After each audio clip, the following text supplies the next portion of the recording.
बाबूजी पापा जी के फोन एक जल्दी ले जल्दी मारा ससुर पापा जी बिया भइला पापा जी कहला अरे तो हो कबे न करी। हेलो राम राम समझी जी, हम बुचिया का पापा। हाँ पहचाना तनी समझे जी। राम राम। का समाचार? ठीक है बा कटता आपन कहीं। हाँ हम ठीक बनी, एकदम बनी। अजी हाँ सुने में आवता कि जो बबुआ आर्मी के नौकरिया खातिर हाँ फिजिकल और मेडिकल पास कइले रहले ह, कदू नौकरिया कैंसिल हो गइल। हाँ जी हमू तो सुननी है मोदी जी कैंसिल कर देनी, लेकिन कौनो बात ना का हो गई। लड़का हमार फुर्तीला हो, एक और दौड़ एक संग ही बा, फिर दौड़ के निकाल ली। तो हाँ पापा जी ना देखी दौड़ साथे बा त का हो गइल जी। अब तो नौकरियो लागी तो 4 साल वाला नु। तो ई का बात भइल महाराज, 4 साल के लगी तो का सरकारी लगी। अब देखी, अब सरकारी के नाम दे करके हमके हुलाला मत करी।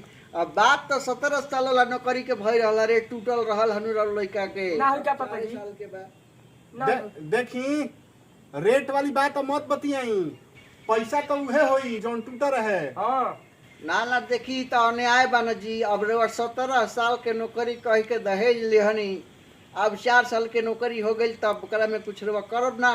तो कह दो कि 4 साल में लड़का अपना हमार कमा दिनु कि शहर में घर बना दी। तब हमार लड़का 4 साल में इतना कमा दी कि शहर में घर बना दीजिए। अरे 17 साल के नौकरी के लोगन के शहर में घर नहीं खे बनती, 4 साल में का बनी है। देखिए हम अब बुर्बक बने वाला बानी ना। देखी ऐसा ना होई, हम पंचायत बैठा दे। अब पंचायत रो बैठाई चाहे कोर्ट बैठाई, एगो बात जान ली, अगर नौकरी कैंसिल हो गई बा तो शादियों कैंसिल होई। आ जौन बयान रउरा के हम 3 लाख रुपए देले बानी और सिकड़ी उड़वा लौटावे के पड़ी ना लौटी। बाबूजी बियाह में ना हुई। अरे होई हो उनको। बबुआ जी कुछ कहत नहीं का? अब बबुआ जी का घेवड़ा कहब रउआ बियाह काट देहनी। का बियाह कट गई, कह दो कि तुअरा पर चढ़ के आ उठा के लइके लेके बांध दे जाए। हां देखा ए बबुआ तनी कम बोला, तू ही अब हमार लड़की उठावे वाला हो। केस कह के पूरा खानदान के नाथ पे हफ्तारा हम। हां तो नहीं है दोना बाबूजी। हेलो हां हम वीडियो कॉल पर उनका सेलूट कइले बानी, हम उनका के मेहरारू मान चुकल बानी। का कहत नहीं बा? के करा ले पूछ के कइले रहा तरा के वीडियो कॉल पर सिंदूर करे खातिर तय भई रहला शादी ब्याह। हमारे जीना के काम करे बनी, हम आवत तनी रुक के बाद में फरिया ले तनी। कोने पर फरिया के बा? देखी पापा जी हाँ। हम अग्निवीर बने ले पहले हमरा के दामाद वीर बने पर मजबूर मत करी। अरे पैर देखा रउआ एरिया बबुआ, में अपने बाप के फोन दे, तारा बतियावे के जुगाड़ नहीं कैमरा से। हम फाड़ दे। दे बाप के। एक मिनट देखिए हमने की पैसा हम 17 साल वाला पे जो रेट तय बा उहे ले। देखिए एगो बात क्लियर सुन ली। हां रउआ लइका वाला ही तो एकरा मतलब ही नहीं है कि हमरा पर चिल्लाई।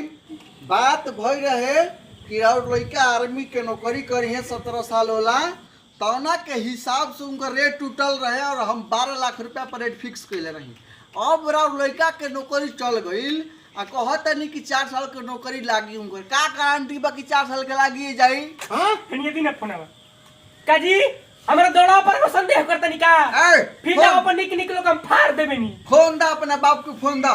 देखी हम कल पंचायत लेकर हुआ गांव में आवत तनी, एकर पंचायत हो के रही कि मोदी जी के गलती हमार लइका काहे भुगती। अब राउआ पंचायत लेके आई चाहे सुप्रीम कोर्ट आई, बियाह ना हुई तो ना हुई। अच्छा आवत तनी डाँव में एगो पिस्टल रखो। हम अपने लड़की के भाटोब ना जी रहे 4 साल के कहा नाम पर कहियो के ले जाई, अब बाद में पता चलला कि ओकर उहो नौकरी ना लागल, तब ठीक हमर बा लड़की हम भी कहावत मांगी। चली। रवेरिया में हेलत है हमनी के। हां देख देखले बड़ी तारा लेखा रंग बात पुलिस के लाभ देख के लड़की वाला ही के कमजोर मत बुझ हमरा के। आ रहल बनी हम आओ।